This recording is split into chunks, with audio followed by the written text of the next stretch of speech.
বন্ধুরা, আমরা চাইলে এই মাছ ব্যবসায়ীদেরকে ধরে আটকিয়ে মানুষের কাছে সোপর্দ করতে পারতাম, প্রশাসনের কাছে হাওলা করতে পারতাম।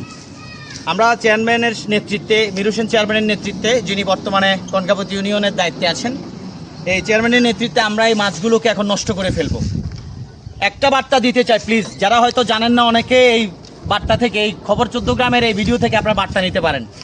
এই পিরানা মাছ খাওয়া যাবে না, এটা খাওয়া যায় না, এটা নিয়ে অনেক বিবৃতি, অনেক সোশ্যাল মিডিয়াতে কন্টেন্ট আপনারা দেখেন। তবুও জানি না, এখানে যখন ভিডিও নিচ্ছিলাম এক ভাই বলতেছে আমি জানি না, আরেক ভাই বলতেছে আমি 7-8 বছর ধরে জানি এই মাছ খাওয়া যায় না। একটাই বার্তা দিচ্ছি, এই পিরানা মাছ অ্যাভয়েড করেন। যেখানে দেখবেন পিরানা মাছটা ধ্বংস করার চেষ্টা করবেন। এই পিরানা মাছ ধীরে ধীরে আপনার খাওয়ার পর কিডনি, ফুসফুসি, লাঞ্চ নষ্ট হয়ে যেতে পারে।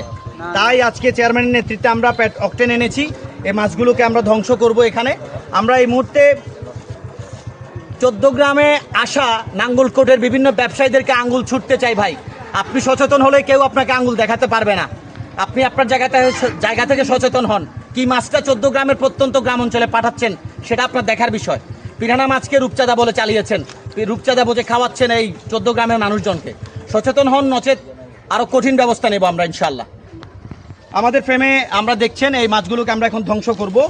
এই মাছগুলোকে এখন আগুনে জ্বালিয়ে অকটেন দিয়ে আমরা এগুলো ধ্বংস করব।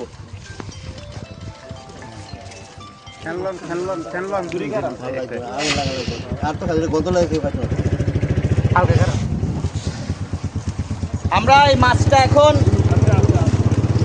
নষ্ট করে দিচ্ছি। ধন্যবাদ।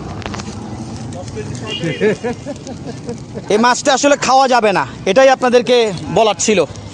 যেখানে পিরানা মাছ দেখবেন সেখানে পিরানা মাছকে অ্যাভয়েড করবেন। এটা না খাওয়া ভালো, এটা খেলে ধীরে ধীরে আপনার কিডনি এবং নষ্ট হয়ে যাবে।